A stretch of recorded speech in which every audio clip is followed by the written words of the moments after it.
Hello students, good morning to all. In the last lecture we have started our second chapter of the business studies, that was forms of the business organization. Under this chapter I have told you that there are various forms of business organization like sole proprietorship, joint Hindu family business, partnership, cooperative societies or joint stock companies. I have already explained you the meaning, features, nature, merits, limitations of the sole proprietorship. Today we are going to start second topic under this chapter. This is joint Hindu family business. Joint Hindu family business होता क्या है, इसके बारे में detail में हम discuss करेंगे कि joint Hindu family business it is that type of business which is managed by the family members of a particular family.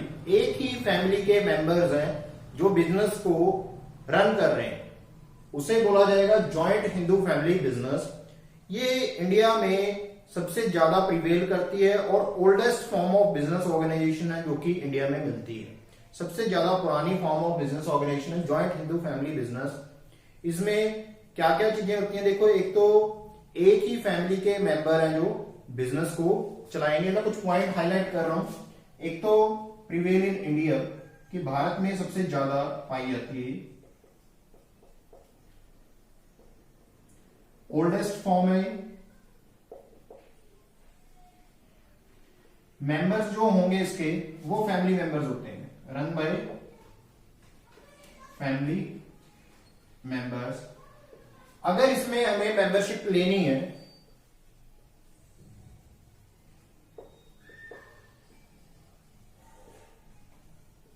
Membership कैसे मिलेगी? By birth. इसमें कोई एक्सटर्नल मेंबर नहीं आ सकता। जब एक न्यूबॉर्न बेबी होता है तो वो उस फैमिली का मेंबर बन गया, वो अपने आप ही उस बिजनेस का मेंबर बन जाता है। 3 सक्सेसिव जनरेशंस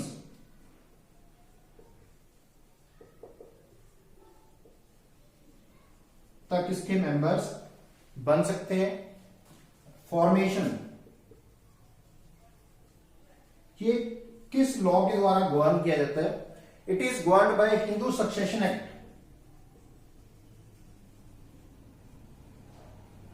हिंदू सक्सेशन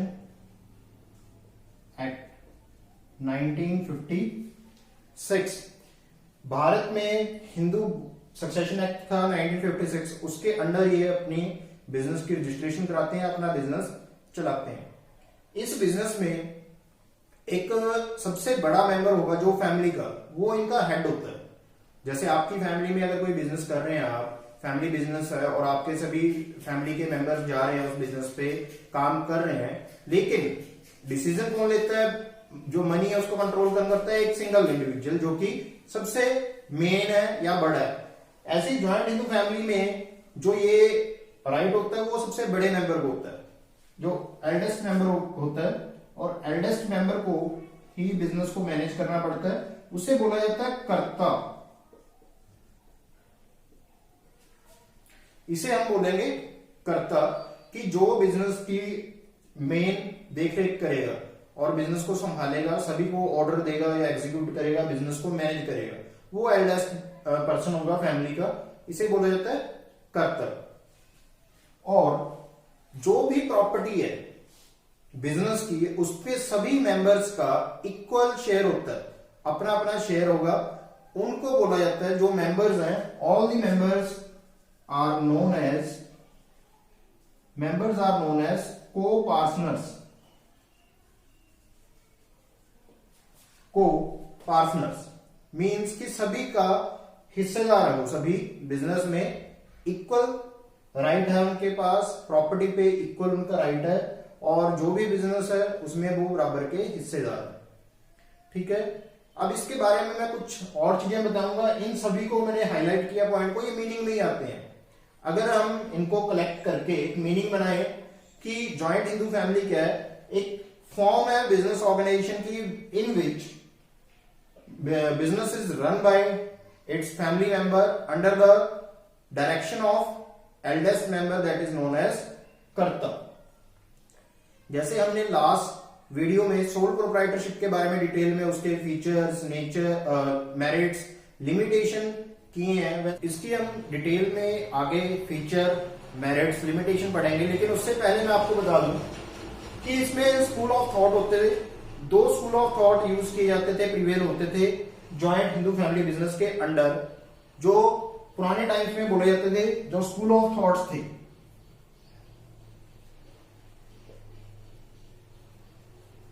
वो दो थे mainly, that were Mitakshara and Dayabhaga. ये पुराने टाइम की बात है, before the introduction of amendment act, जब अमेंडमेंट आई उससे पहले की बात है। नॉलेज के लिए आपको बता रहा हूं कि दो स्कूल ऑफ थॉट्स थे, मिताक्षरा एंड दयाभागा। दयाभागा जो प्रिवेल कर रहा था वो वेस्ट बंगाल में प्रिवेल कर रहा था, वेस्ट बंगाल में। और वेस्ट बंगाल को छोड़ के बाकी सारे इंडिया में दूसरा स्कूल ऑफ थॉट था, वो क्या था? मिताक्षरा। इनका मीनिंग क्या था कि मैंने आपको बताया मेंबरशिप इसमें बर्थ से मिल जाती है। को पार्टनर के बारे में बताया है कि को पार्टनर जो होते हैं वो कौन है? जिनको प्रॉपर्टी पे इक्वल राइट है। लेकिन इन स्कूल ऑफ थॉट में क्या था कि जो फीमेल मेंबर होगी, फीमेल है क्योंकि इंडिया में हिंदू एक्ट के अकॉर्डिंग क्या था पहले कि जो फीमेल है उसको राइट नहीं मिलते थे as compare to male member. Female को प्रॉपर्टी में राइट नहीं दिया जाता था। वो किस स्कूल ऑफ थॉट के अकॉर्डिंग था? मिताक्षरा। दयाभागा में मेल और फीमेल को इक्वल राइट थे, लेकिन वो प्रिवेल कहां कर रहा था? सिर्फ वेस्ट बंगाल में। पूरे इंडिया में बाकी में Mitakshara school of thought follow करते थे जॉइंट हिंदू फैमिली बिजनेस के अंडर, जिसमें कि फीमेल को राइट नहीं मिलते थे प्रॉपर्टी में, वो को पार्टनर नहीं होती थी।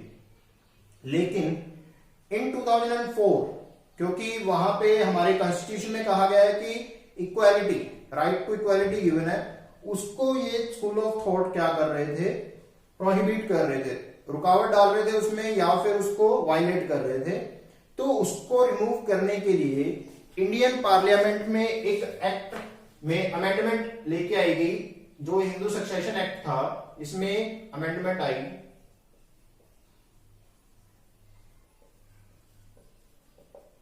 2005 में। एक्ट जो पार्लियामेंट में पेश किया गया वो पेश किया गया था 2004 में, लेकिन जो असल में अमेंडमेंट आई है वो अमेंडमेंट आई है आपकी 2005 में। जेंडर इक्वालिटी के कारण अब इन स्कूल ऑफ थॉट्स को खत्म ही कर दिया गया। अब क्या माना गया कि सभी जगह जैसे दयाभागा का वही प्रिवेल करेगा, female member will be considered equal as to male member and she will carry each and every right in the property in the business. ठीक है, जो फीमेल मेंबर्स थे उनको भी पूरा पूरा राइट था किसमें? बिजनेस में, और उनकी जो बिजनेस की प्रॉपर्टी है उसमें as par with male members. जो मेल मेंबर्स थे उनके पार रख दी गई फीमेल मेंबर। कब? जब हिंदू सक्सेशन एक्ट 2005 में अमेंडमेंट आई थी। ये एक अमेंडमेंट थी, एक्ट हमारा वही है 1956 वाला। ये अमेंडमेंट आई हिंदू सक्सेशन एक्ट में कब? 2005 में।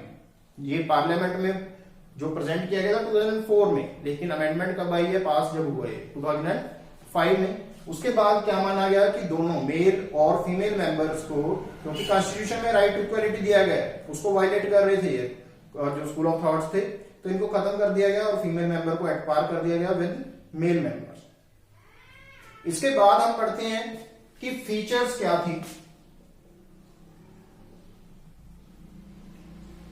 फीचर्स क्या क्या थी जॉइंट हिंदू फैमिली बिजनेस की? जैसे सोल प्रोप्राइटरशिप में हमने फीचर्स पढ़ी थी, वैसे ही इसमें ही फीचर्स करेंगे हम कि इसकी विशेषताएं, कैरेक्टरिस्टिक्स क्या क्या है। आप देखते हो यहीं पे हमने लिखा हुआ है, first one is formation. Business formation कैसे होगी? बिजनेस बनेगा कैसे? पहले तो एक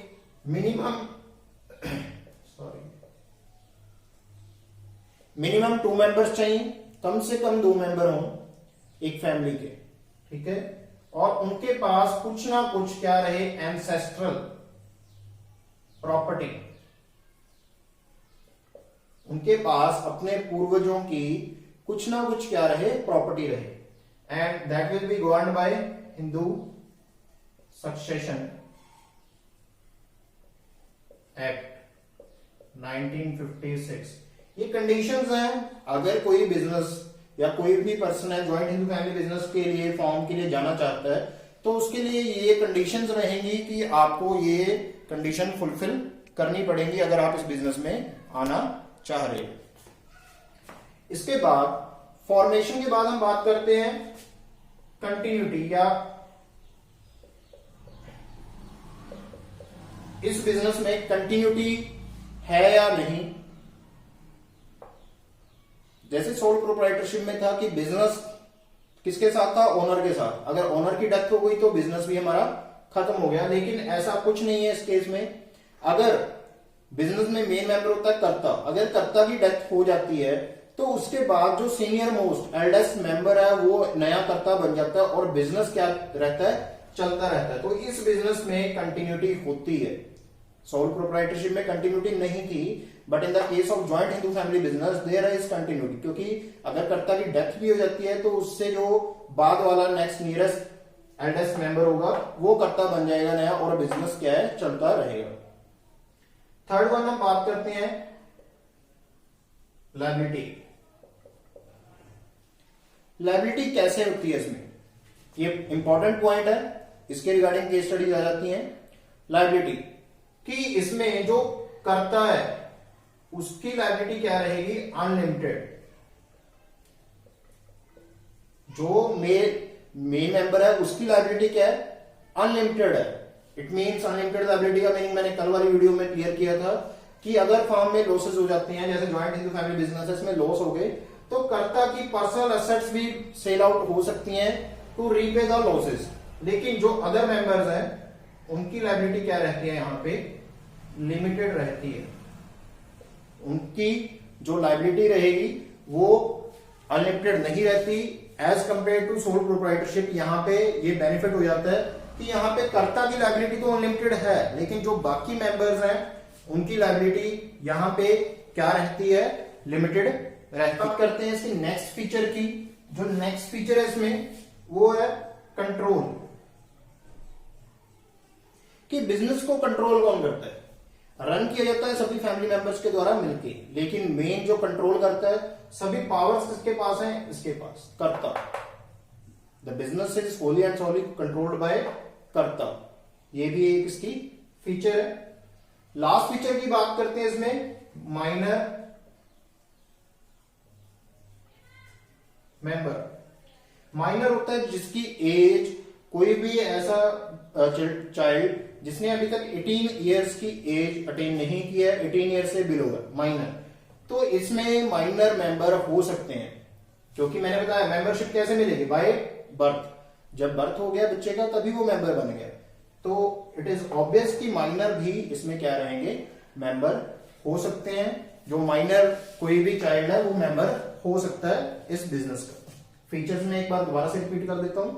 हमने फॉर्मेशन पढ़ा कि कम से कम 2 मेंबर एंसेस्ट्रल प्रॉपर्टी और govern by Hindu succession act 1956।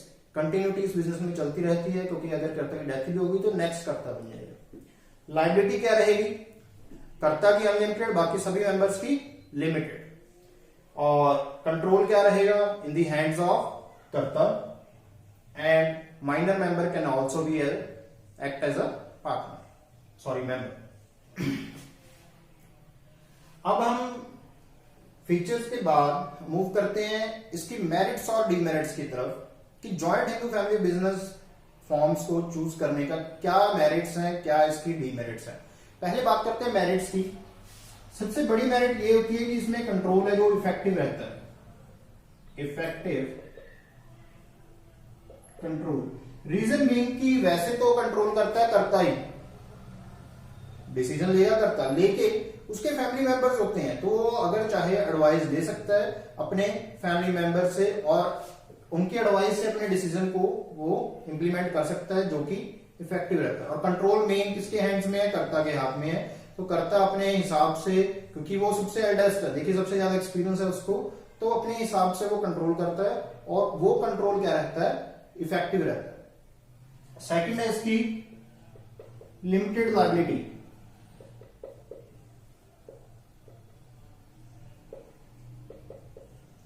देखिए जो कर्ता से अलग पार्टनर है कर्ता के अलावा सभी की लायबिलिटी क्या है, limited up to their share, जितना उनका शेयर है उतने तक लिमिटेड है, उससे ज्यादा उनको कोई नहीं पूछ सकता या उनकी पर्सनल प्रॉपर्टी नहीं बिक सकती अगर फर्म में बिजनेस में लॉसेज हो जाती हैं। तो ये भी एक इसकी क्या है, मेरिट है, फायदा है कि बिजनेस में अगर लॉसेज हो जाते हैं तो लायबिलिटी क्या है, लिमिटेड है। थर्ड वन है कंटिन्यूटी।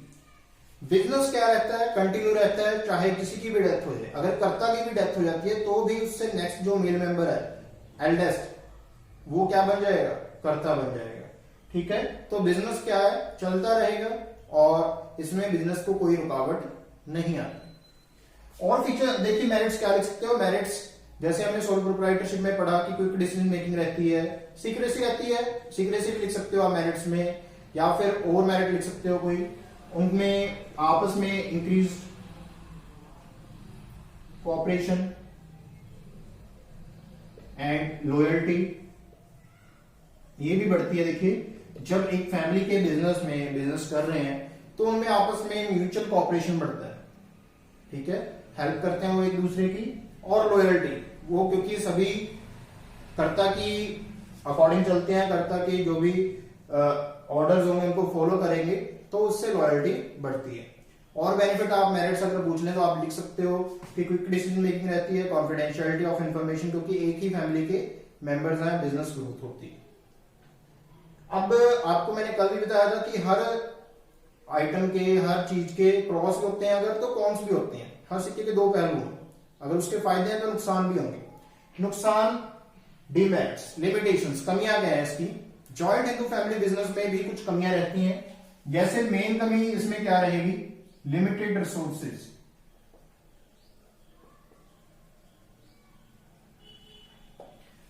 फंड्स की लिमिट, हमारे पैसे जो आने हैं वो फैमिली का बिजनेस है, जो फैमिली के पास है वो हम यूज कर सकते हैं, एक्सटर्नल हमें बोरोइंग कम मिलती है।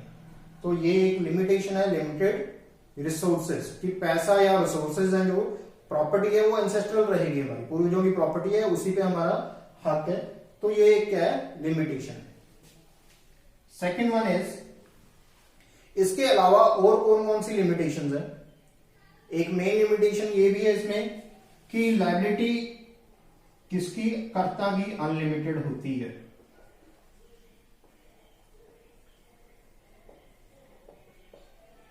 लायबिलिटी ऑफ कर्ता, जो कर्ता उसकी लायबिलिटी अनलिमिटेड रहती है, उसकी पर्सनल एसेट्स भी सेल आउट हो सकती हैं अगर बिजनेस में लॉस हो जाता है। तो ये भी एक इस बिजनेस की क्या है, लिमिटेशन। थर्ड हम लिमिटेशन देखते हैं इसकी, थर्ड लिमिटेशन है जिसकी dominance of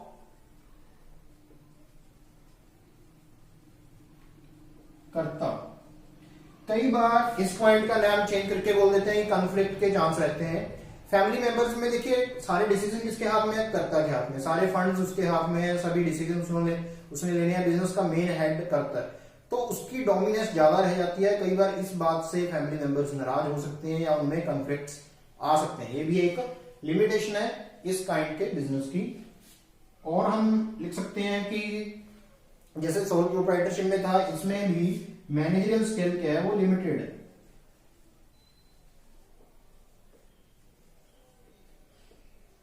limited managerial skill, क्योंकि मैनेज करना है फैमिली मेंबर्स, कोई प्रोफेशनल नहीं है उनको मैनेज करने वाला।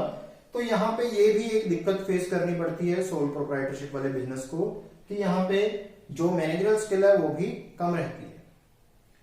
तो आज के लेक्चर में एक बार ब्रीफिंग कर रहा हूं, मैंने करवाया क्या क्या, जॉइंट हिंदू फैमिली बिजनेस का मीनिंग करवाया आपको। मीनिंग में आपको बताया कि इसके बारे में कर्ता होता है या फिर को पार्टनर के मीनिंग बताए, कर्ता, को पार्टनर, या एक्ट कौन सा हमारा, joint Hindu family succession act, joint Hindu succession act 1956। इसमें अमेंडमेंट आई है 2005 में, दया भागा मिताक्षरा जो स्कूल ऑफ थॉट्स थे। उसके बाद हमने पढ़े इसके फीचर्स, कैरेक्टरिस्टिक्स, फिर मेरिट्स, फिर लिमिटेशंस। अब बात करते हैं कुछ केस स्टडीज की, कि इसमें से केस स्टडीज कैसे पूछ लेते हैं। लास्ट ईयर क्वेश्चन आया हुआ था इस बार प्लस 1 के एग्जाम में, कि यहाँ पे आपको एक केस दे दिया कि उसमें से एक एंसेस्ट्रल प्रॉपर्टी चाहिए, मिनिमम 2 मेंबर्स चाहिए, आपने फॉर्म्स ऑफ बिजनेस ऑर्गेनाइजेशन को आइडेंटिफाई करना था और उसकी फीचर्स, उसकी मेरिट्स लिखनी थी। 1 मार्क में आइडेंटिफिकेशन थी, 2 मार्क्स में मेरिट्स थी। ये केस स्टडी होगी आपकी, ठीक है। और केस स्टडी की एज आपको बोल दिया जाए कि XYZ joint in family business run कर रहे थे, उसमें मिस्टर ए था वो करता था और BCDE को पार्टनर बाकी थे, तो बिजनेस में लॉस हो गए, तो उस लॉसेस के केस में किसकी पर्सनल एसेट्स जा सकती हैं? बी की जा सकते हैं, सी की या ए की? ऑब्वियस है कि ए की। रीजन क्या दोगे कि अनलिमिटेड लायबिलिटी का केस है, आइडेंटिफिकेशन का 1 मार्क कि A has a unlimited liability, उसको एक्सप्लेन करने का आगे 1 मार्क मिल सकता है आपको। ऐसी केस स्टडीज आपसे पूछी जाती है इसमें। और कोई भी में से आपको, मैं बार बार एक बात रिपीट कर रहा हूं कि केस स्टडीज कभी भी फिक्स नहीं होती। आपको अगर कंसेप्ट क्लियर है, उसमें से कुछ भी केस बना के वो दे देंगे। अगर आपको कंसेप्ट अच्छे तरीके से आपने रीड किया तो इजिली आप क्रैक कर सकते हो केस स्टडीज। आज के लेक्चर में फिलहाल इतना ही। आई होप कि सभी ने ध्यान से सुना होगा और सभी को समझ में आ गया होगा। With this, thank you, signing off.